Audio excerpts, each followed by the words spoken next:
essentially one of these grifters who's just been making a living from peddling lies for many, many years now. Spain is kind of leading the debate, leading the way with Gaza.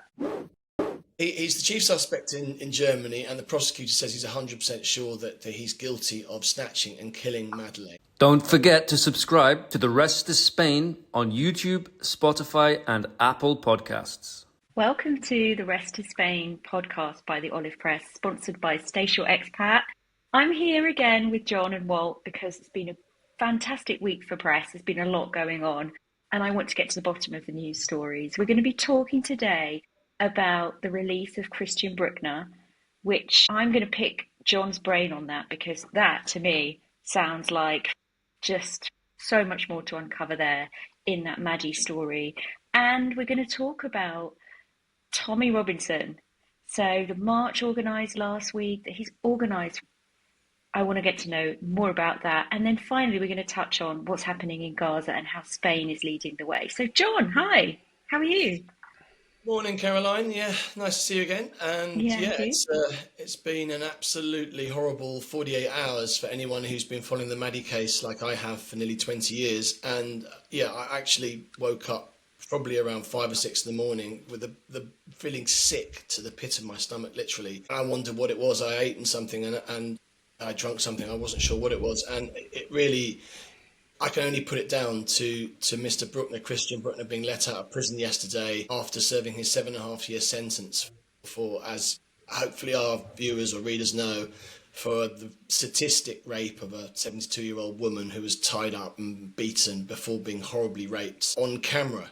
This is something that he's been found guilty. He's twice appealed that sentence, twice turned down. He's now served 7.5 years and has got out on the streets of Germany. As a regular visitor to Portugal and to Spain, as someone who drove through Spain many, many times, who spent a long time living around Granada area, living up in Valencia, visiting Barcelona, this is somebody we need to be extremely wary about. We need to be keeping an eye for this guy. He is, in the words of a very senior psychologist in Germany, he's in the top division of dangerousness. This is someone who will reoffend, 98% chance will reoffend within 2 years. And what do you think that says about the justice system then? what it says about the German justice system is it's very slow.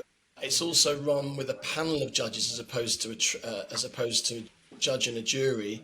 It's very difficult to prosecute on circumstantial evidence in Germany, and unfortunately, they just haven't managed to get the smoking gun against him in the Madeleine McCann case. But I should point out that in the recent cases that last year that he was tried for, 3 rapes and 2 child abuse offences, one of them was an absolute slam dunk that I for this moment cannot understand why he wasn't convicted of, because he was caught red-handed in Portugal in 2017 in a play part, exposing himself to children at midnight, underneath a slide. And so I cannot fathom for the life of me why he didn't get caught. Anyway, that has been appealed. We're waiting for an appeal date. We should hear about that any time now. Probably, actually, I think the appeal, there will be an appeal, a trial next year on that. In the meantime, he's got 2 other cases that he's got to attend, one in October, one in November, for the abuse or attack on prison officers. This is a very violent guy. So he's got to attend those 2 court cases in Germany. He's got, for now, I can tell you, he's got an ankle tag on that he has to wear for 5 years. Now, I'm not a specialist in ankle tags, but apparently wherever he chooses to live, and he left yesterday the prison with his lawyer in an Audi, he drove off and basically has an address that he's going to, and he will have to stay within a 3-mile radius of that property where he's going to live. And he will, if he goes outside that 3 miles, an alarm goes off and the police allegedly will pounce on him and drag him back to prison. So what we don't really know what he's going to do, if he's going to vanish or not. We hope that the German police are slightly more organised than the German judicial system, which has quite frankly been rather poor. But we really hope that he stays there and that at some point soon we find out that he's going to face charges for the Madeleine McCann case. But it is looking very grim at the moment.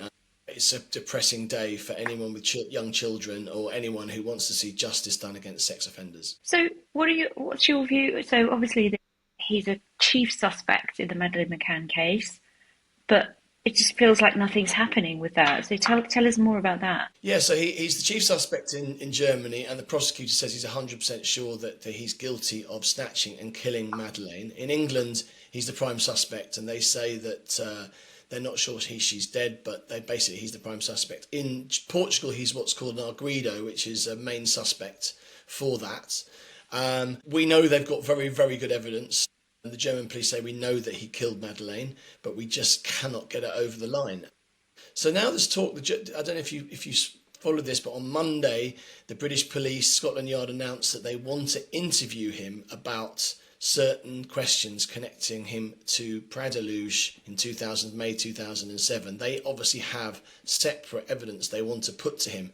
Now, of course, he refused to speak to the British police. He's refused to come to the UK to answer any questions. He refused to have the British police going to Germany to speak to him. Whether or not his lawyers will see sense and suggest that maybe he should try and clear his name is another matter. But, I've been following this case since the very first day back in 2007, in May 2007. I think I've told you before, Caroline, I was there at the crack of dawn, got on the road and was there very early. And I was the first journalist on the scene right from the beginning. So I followed it right the way through, and I've been living and breathing this case. It's been pretty much half my life nearly. And I'm pretty stunned. I'm pretty shocked today, actually, by it. And, as last week, Walt knows, I was in Italy setting up some interviews for ITV. I set up interviews with one of the main victims in Dublin as well last week. Hazel Behan, who's a wonderful woman, a very brave woman who had the awful attack on her. She believes 100% sure it was Christian who did it. Also Helga, who's the main witness, who's been in witness protection in Germany for 4.5 years. The German police and the British police believed him that he was telling the truth when he saw videos of Brueckner raping both children, a 14, 15-year-old girl, and again, a 70-something-year-old woman, not the same one he's prosecuted for. But the judge didn't believe him. Okay, so the British police, the British police, the German police, prosecution believed him enough to put him in witness protection for 4.5 years. Can you imagine the cost of that to the taxpayer in Germany? 4.5 years. I've met him many times, Helga. He's very credible. He's entirely believable. I don't think for a second he's lying. But the judge, we don't know why. According to the prosecutor, she's corrupt. He's accused of corruption. And that's why he's called a mistrial. And that's why they're called for an appeal, a proper trial, a new trial. And maybe she really is corrupt. Maybe she was in the payroll here. Maybe some things. I don't know. I don't really understand, guys, but I'll certainly be reporting on this again, I'm sure, for many months to come, if not years to come. Yeah, well, we not saying look forward, but we will be watching that news and waiting for updates. It's very sad, the whole story, and it's shocking that you could just be mixing with these people, but they get released, and there's so much evidence, so much compelling evidence. So why don't we move on now to talk about Tommy Robinson? So, Walt, I know you're passionate about Tommy, and so Deep passion for everything that's happened last week. You're wearing the red shirt. You haven't got a white flag on there. Yeah, Union Jack just out of shot, and obviously I've shaved my head. I'm taking my interest in Tommy very seriously these days. But the Olive Press, our history with Tommy, as John well knows, goes back a bit. So Tommy Robinson, real name Stephen Yaxley Lennon, he changed his name to Tommy Robinson sometime 15 years ago, organised this big protest in London called Unite the Kingdom. And normally what goes on in London wouldn't really be on the Olive Press patch because we cover Spain. But Tommy Robinson has strong connections to Spain. He spends probably more time in Spain than in England when he's not in jail in England. And we ourselves have had a few encounters with him, indirect encounters. 2023, me and a colleague went to track him down in near a town near Benidorm. Got a tip that he was staying in the villa of a British billionaire called Philip Day. So we drove over there to see how he was and have a chat with him. And unfortunately, or maybe fortunately, we missed him. He wasn't there. But then he was later on his Telegram channel making threats against me and my colleague, telling about how would we like it if he went to our mum's house and things like this. So we have our history with Tommy. So we always keep a close eye on what he's up to. And at the minute he's up to this march, which I think got 120,000 people, which isn't a bad turnout. And in this march, lots of Union Jacks and and a few cans of lager as well. And it's supposed to be a free speech march, very anti-immigrant. It didn't obviously end peacefully. I think 26 police were injured and 25 arrests were made during this march. And that's a product of Tommy. Tommy is the figurehead now for these people. And, unfortunately, at the Olive Press, we tend to guesstimate that maybe 20 or 30% of our readers are Tommy Robinson fans. And whenever we do a story on him, the comments on Facebook always go crazy. There are a lot of people. It's hard to say what kind of a vocal minority they are, but there are a lot of them. And they like to say, Tommy's not far right, he's just right. They've got all their own slogans as well. And this is the guy we're dealing with. But the thing with Tommy is that he's a bit like another kind of Donald Trump figure in that he's just spun a big web of lies, and a lot of people have believed him. They just taken a hook, line, and sinker. He likes to portray himself as a victim of persecution and the conspiracy of the British state and the British judiciary. They're all conspiring to stitch him up, and he's been speaking the truth, and they're trying to silence him. That's why they have this ongoing kind of repeated motif about freedom of speech. But with Tommy, it's all lies. This guy isn't a victim of any of these things, but he can skillfully portray himself as such, and how he's been silenced. And the most recent one he had was he was in jail for contempt of court. This was quite recent. It's only released a few months ago, and he came out all bearded like a man on a desert island for years. And he got jailed because he kept showing a documentary that he made, which he'd been ordered not to because he'd lost a previous defamation trial. And it all goes back to the story with a Syrian kid, whose name we know, but we won't mention his name. In 2018, there's video of the Syrian refugee, I should say. He came from Syria as a refugee. Video of him getting beaten up in school. And to any kind of normal interpretation, that would mean bullies were beating him up. Yeah, sure. But Tommy Robinson got hold of it somehow and decided that this meant that the Syrian kid was the villain, and he was, a homophobe and an Islamicist, and he was threatening people and he was violent. And the kids beating him up were like the heroic defenders of the white race. I don't know exactly. Oh, this is how Tommy portrayed it, and he made videos about this. And basically, the Syrian kid took him to court for libel or slander because it's not true, and so they had to go to court. And this is the nub of it, right? So they went to court, and in British media law, if you make a defamatory statement, you could get away with it. You could say that legally if you could prove it's true. So Tommy Robinson had to prove that this kid who got beaten up was in fact the villain of the story. And he brought a load of witnesses. He brought a lot of witnesses to the trial in 2021, I think. And you had the kids who did the beating up kids, who, to any normal interpretation, they were the bullies. So they came along as the witnesses, and also the mothers of some of these kids. And they all tried to claim how the Syrian kid was hitting them with a hockey stick and various other things, getting kids in a headlock, breaking arms. And the judge said that all of their witness testimony was either unreliable or contradictory or not credible. And to all intents and appearances, the judges don't spell it out explicitly, but they were essentially saying that Tommy Robinson had clearly coached them on what to say to back up his version of events. And so he threw it out. Tommy lost the trial, was ordered to pay £100,000 and never repeat the claims. And then, of course, he goes and makes this documentary called Silenced about how all these claims are true, and he's been persecuted by the system. And people believe this. And this is kind of the most saddest thing, really, that this Tommy Robinson's been in jail how many times? 8 times now. He's been done for 7 or 8 times. Mortgage fraud. Fraud is kind of the key one because they're literally your line. That's just straight up lying. He's been done for passport fraud, violence, assault. You could name other ones as well, contempt of court. And people are choosing to believe this thug over the British system, which essentially it undermines the very institutions of the British society, the British state. And people choose to believe him over the police, the judges, everything that we need to rely on for a modern functioning society. Now, we're going to take a quick break from talking about the news to hear from our sponsor. Sorry, no hablo español? Looking for travel insurance you can understand? StaySure have been the experts in travel insurance for over 50s with pre-existing medical conditions for over 20 years. Get a quote today at staysure.com or call us free on +34 900 861 023 for a policy in plain English. Station expat is a tied agent of Ergo Seguros de Viaje. But Walt, don't you think that actually with everything that's going on in the UK, there's a lot of unhappiness, there's a lot of people not content with the new Labour government, with the immigration. Don't you think that drives people to look for a hero and kind of almost believe things that they might not normally? Well, yeah, so completely. Tommy Robinson poisons the well because there are many very serious issues that need to be discussed and things have gone wrong, such as the grooming gangs.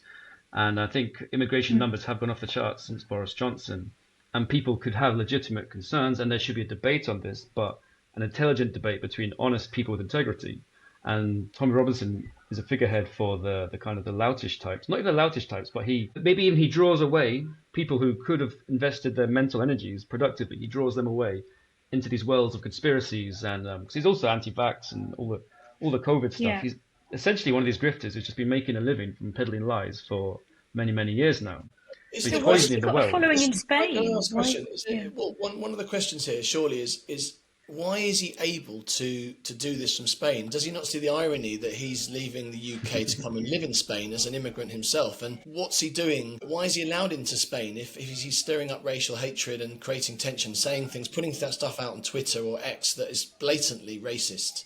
Why are the Spanish putting up with him? Why are they not ejecting him from the country? I think, the Spanish state isn't always the quickest to act under most circumstances. And there's a lot worse people, criminalistically speaking, than Tommy roaming the streets of Spain who've committed all kinds of crimes. So I don't even know if they know about him. But I mean, I think Tommy would see it that there's good immigrants and bad immigrants for Tommy.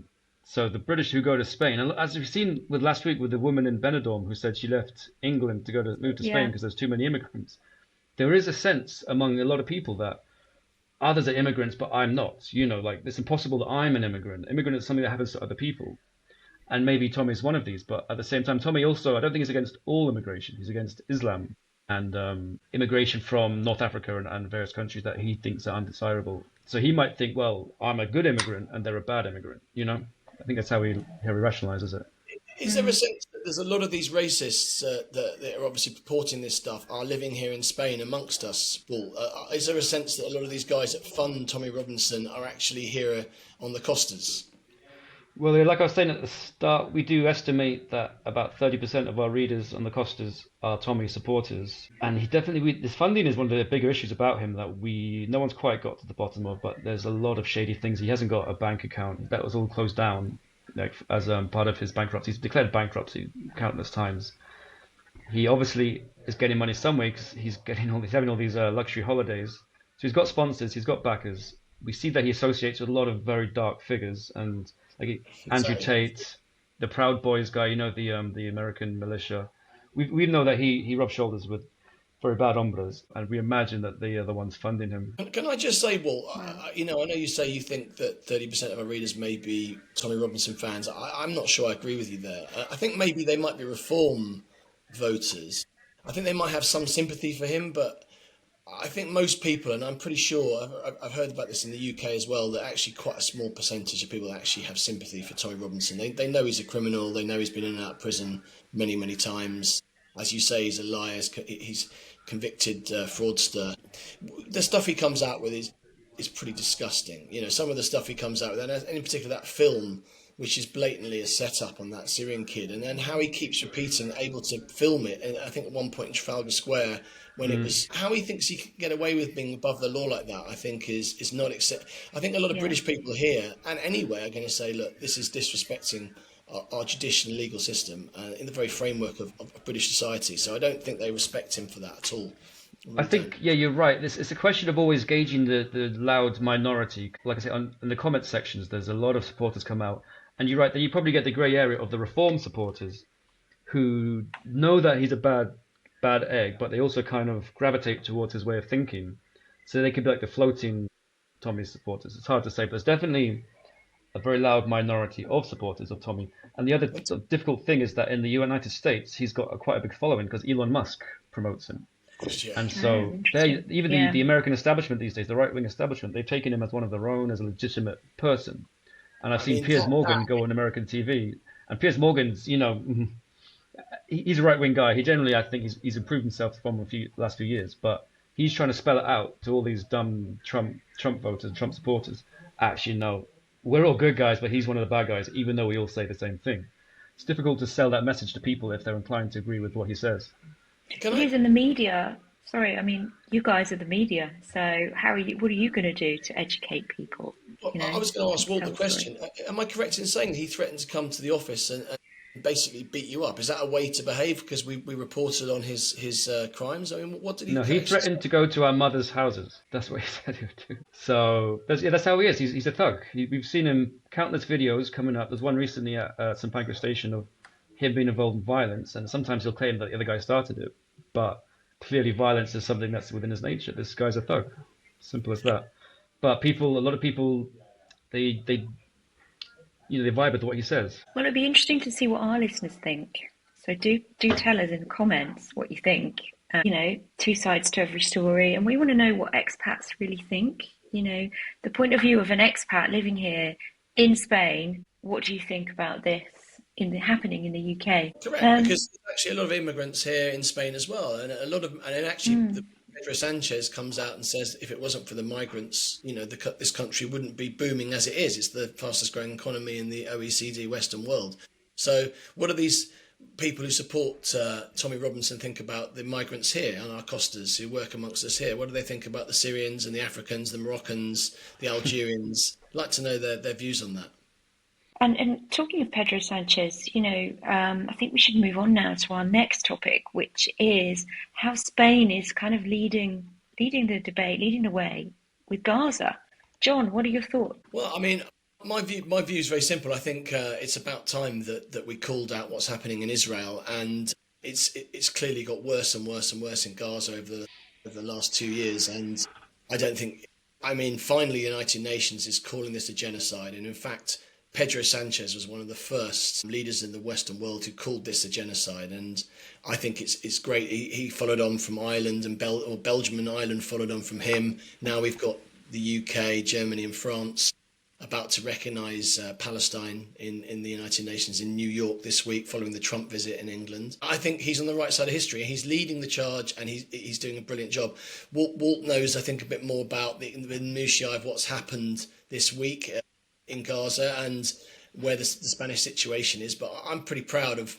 I'm not particularly a fan of Pedro Sanchez, but I think on this matter he's been great and he's been fantastic. Yeah, I think Sanchez, he stuck his head on the block about 2 weeks ago, or at least he stuck it above the parapet when he came out and he called it a genocide. He didn't hint at it, or some people kind of mumble it. He said this is a genocide, and he announced a formal weapons embargo, everything going to Israel through Spain, because Spain actually either was a conduit for weapons to Israel, or they actually did have a few deals themselves.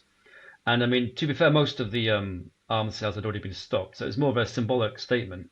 But the whole thing was very symbolic. He called it a genocide. He stopped all the arms shipments. Obviously, the Israelis came out, said the Israeli government said he's anti-Semitic, and then the US came out against him as well. And this is the kind of the bravery of his position, because he's angering the US, and they can punish you. They have ways to hurt you. As allied countries, they can do all kinds of things to do with trade. They can stop shipping. They can divert traffic away from Spanish ports. It takes a bit of guts to do what he did. Washington said he was emboldening terrorists. So that's kind of where we've got to lately. But then you've had these Palestine protests at the España Vuelta cycling race, which has been going on around Spain the last few weeks. And increasingly it's been disrupted by pro-Palestine protesters. And a lot of people have been quite upset by this, because not only has it ruined a famous race, I mean, they actually had to cancel the last stage. They couldn't do it because it was violent disruption. So the protests, they don't always that's a shame. err on the correct side of how to protest. But there's been a lot of outrage against the protesters, and Sanchez has stood up and said, no, I'm behind the protesters. And that's very dangerous for him to do. A lot of political capital he's spending right now in this stance. So what do you think will happen next? What do you think will happen on the back of this? John? What are you expecting? Well, I mean, first of all, we won't have anyone singing in the Eurovision Song Contest next year from Spain, which I think is great. I'm sure they're not the first country to pull out of it. And I think Spain's leading the way. And I think finally this week, my view is that they will recognise Palestine for what it's worth in New York, it doesn't make a great deal of difference, I don't think, because as long as the government stays in power in Israel, the right-wing government, I don't think that anything will change. And I should point out, and I think we're all aware here, and make this very clear, that this isn't just us. This is, I think it's 70% of the Israelis themselves are opposed to their government, do not like what's happening. Most of my Jewish friends are horrified by what's happening. And so that this is not an anti-Semitism thing to say that what Israel's doing is too far. This is genocide. I'm appalled by it. And I really, as a newspaper and a media group, we don't have many opportunities to talk about Gaza. But when the country is so obviously doing something and leading the charge, I think we need to pat them on the back and pat the government on the back. So will you be sharing more information on this in the paper? Are you planning on doing any more on this? I think it's more likely that we'll be looking more into the background of some of Tommy Robinson's funding and supporters. Again, with Brueckner, it's difficult to know whether we're going to be covering any more of that. And certainly, as the Gaza situation worsens, as we find, certainly you saw the flotilla that left Barcelona. That was obviously a news story linked to Spain that was going towards Gaza. So if it's connected to Spain, then we'll report it. But we have to remember that our main goal here is to tell our readers who are interested in Spain what's happening in Spain, whether that's the latest opening or a new film or floods or that's our main goal, is our main purpose here. So. And would you see a future where there's a protest in Spain organised by Tommy Robinson? That's a good question. Benidorm, that's actually a great down the question. main street. But you know what? Last year, I attended a neo-Nazi rally in Madrid with an organization called Núcleo Nacional. And honestly, if I went with this haircut, I would have fitted in. We went in the morning, and I was astonished with what I was seeing. It was full-on jackbooted Nazis, skinheads, these trouser suspender things. They were no disguising their fascist Nazi kind of vibes going on. And we went inside. Let me just look at your shirt a second, Walt. You just leant back. What does it say? Five immigrants guys. go home. Five guys. Nothing fascist. Free advertising. Five fascist guys, maybe. Yeah. Five fascist might get a burger out of this. Tell us about Isabel Peralta, because isn't she linked to the UK? Like, she's a Spanish girl, and she's a Spanish Nazi, full on Nazi. Does all these? I won't even do it. Does Nazi salutes, and she's the don't do it. Spain correspondent for Heritage and I said one of the ones I've forgotten again. Heritage and Wellbeing or something. It's a sort of UK magazine. Fascist magazine from the UK, and yeah, she writes for them. And that's all connected to all the National Front people. It's all an interconnected web. These guys, they all hold conferences on how to benefit each other across Europe and the United States and everywhere they can. They all try to ally together, and it is a threat. She's been in prison, right? Has she not been in prison? Isabel Peralta. Well, she's been in prison, I think. She got out recently, I think, right? Peralta? I don't know. She's always in trouble, or on the verge of in trouble. But I think she managed to walk that line of, purporting to be a professional person doing her job rather than, crossing the line. But I'm not sure. She is definitely one to watch. But this is how it all works. These guys, they don't work in isolation, especially Tommy as well. There's networks, there's people that kind of all support each other. That's how it works, and that's how they gain exposure. Well, interesting stories today, guys. Looking forward to see the developments, especially with the Tommy Robinson situation. Love to hear what you listeners think, and don't forget to subscribe, because that way you'll get notified when there's an update. So thanks a lot, guys.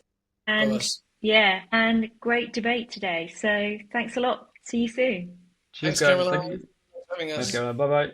Don't forget to subscribe to The Rest is Spain on YouTube, Spotify, and Apple Podcasts.